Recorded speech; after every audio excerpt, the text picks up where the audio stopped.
A'udzubillahi minasyaitonirrajim. Bismillahirrahmanirrahim. Salam sejahtera bagi kita semua. Assalamualaikum warahmatullahi wabarakatuh. Pertama-tama kita panjatkan puja dan puji syukur kehadirat Allah Subhanahu wa taala karena berkat rahmat, hidayah, inayah, nikmat, kesehatan, sehingga kita masih diberikan kesehatan sampai pada hari ini. Salawat dan salam semoga tercurah kepada junjungan kita Nabi besar Muhammad SAW, Nabi pembawa risalah kebenaran dari kegelapan menuju terang benderang. Baik, sebelum kita mulai perkuliahan online ini, mari kita semua bersama-sama untuk membacakan basmalah. Bismillahirrahmanirrahim. Pada sesi keempat ini, pada perkuliahan online, kita akan membahas tentang konsep dasar teknologi pembelajaran. Konsep dasar teknologi pembelajaran, konsep dasar teknologi pendidikan dapat dilihat dari sudut cakupan bidang, bahasannya dan batasan kerjanya atau boundary. Secara operasional dalam praktek pembelajaran, konsep dasar tersebut ditafsirkan secara bervariasi oleh berbagai pihak. Sejarah perkembangan teknologi pembelajaran. Berdasarkan sejarah perkembangannya, istilah teknologi pendidikan mulai digunakan sejak tahun 1963 dan secara resmi diikrarkan oleh Association of Education and Communication Technology (AICT) sejak tahun 1977. Walaupun ada kadang-kalanya terjadi overlapping penggunaan istilah tersebut dengan teknologi pembelajaran, namun kedua istilah tersebut masih terus digunakan sesuai dengan pertimbangan penggunanya.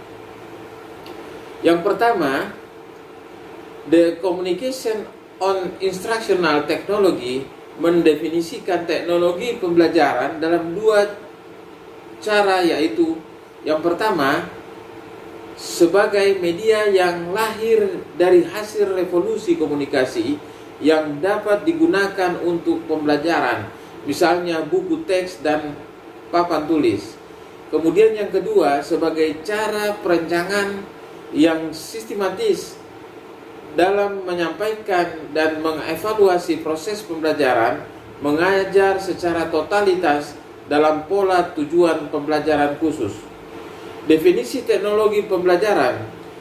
Definisi Association of Education Communication Technology (AICT) 1963, komunikasi audiovisual adalah cabang dari teori dan praktek pendidikan yang terutama berkepentingan dengan mendesain dan menggunakan pesan guna mengendalikan proses belajar, mencakup kegiatan. Yang pertama, mempelajari kelemahan dan kelebihan suatu pesan dalam proses pembelajaran.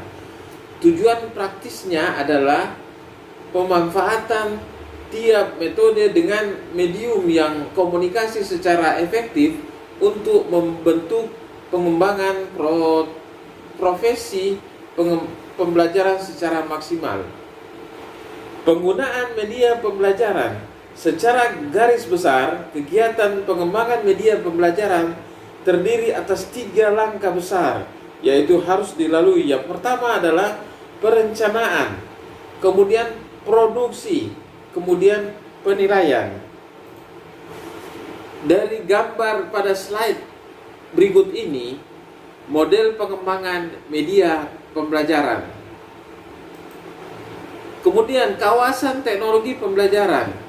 Kawasan desain paling tidak meliputi 4 cakupan utama dari teori dan praktek, yaitu yang pertama, desain sistem pembelajaran, desain pesan, kemudian yang ketiga, strategi pembelajaran, dan keempat adalah karakteristik pembelajaran. Kawasan pengembangan. Kawasan pengembangan adalah proses menerjemahkan spesifikasi desain ke dalam bentuk fisik. Di dalamnya meliputi teknologi cetak, teknologi audiovisual, teknologi berbasis komputer, dan teknologi terpadu. Kemudian digabungkan dalam satu inti dari kawasan pengembangan, yaitu mengembangkan sebuah teknologi. Teknologi komputer. Teknologi komputer baik yang berupa perangkat keras maupun perangkat lunak biasanya memiliki karakteristik sebagai berikut. Yang pertama, dapat digunakan secara acak. Kemudian yang kedua, dapat digunakan sesuai dengan kegiatan pembelajaran. Kemudian yang ketiga, gagasan-gagasan biasanya diungkapkan secara abstrak dengan menggunakan kata, simbol maupun grafis. Keempat, prinsip-prinsip ilmu kognitif diterapkan selama pengembangan. Kemudian yang kelima, belajar dapat berpusat pada pembelajaran dengan tingkat efektivitas tinggi. Dalam buku Instructional Material and New Technology of Instructor oleh Henning Malonda dan Russell 1982, dikembangkanlah model Assure yang dijadikan acuan prosedur untuk merancang pemanfaatan media dalam mengajar.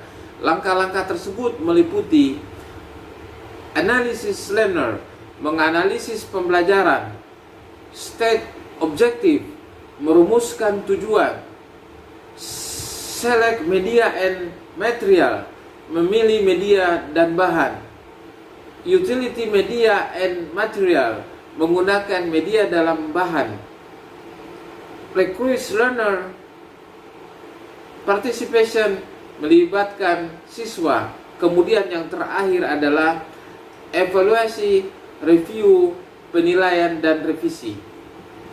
Pemanfaatan media. Pemanfaatan media yaitu menggunakan yang sistematis dari sumber belajar. Proses pemanfaatan media merupakan proses pengambilan keputusan berdasarkan pada spesifikasi desain pembelajaran. Misalnya, bagaimana suatu film diperkenalkan atau ditindaklanjuti dalam dipolakan sesuai dengan bentuk belajar yang diinginkan. Implementasi dan institusionalisasi. Implementasi dan institusionalisasi yaitu menggunakan bahan dan strategi pembelajaran dalam keadaan yang sesungguhnya, bukan tersimulasikan, sedangkan institusionalisasi menggunakan yaitu rutin dalam pelestarian dari inovasi pembelajaran dalam suatu struktur atau budaya organisasi. Tujuan dari implementasi dan institusionalisasi adalah menjamin pengguna yang benar oleh individu dan organisasi, sedangkan tujuan dari institusionalisasi adalah untuk mengintegrasikan inovasi dalam instruksi kehidupan organisasi. Keduanya tergantung pada perubahan individu maupun organisasinya. Pengelolaan meliputi pengendalian teknologi pembelajaran melalui perencanaan, pengorganisasian, pengelolaan, pengordinasian, dan supervisi. Demikian pertemuan online pada sesi keempat ini. Insya Allah apa yang dijelaskan tadi dapat bermanfaat bagi kita semua mahasiswa. Dan saya akhiri perkuliahan kita dengan melafazkan hamdalah. Alhamdulillahirabbil alamin. Billahi taufik wal hidayah. Wassalamualaikum warahmatullahi wabarakatuh.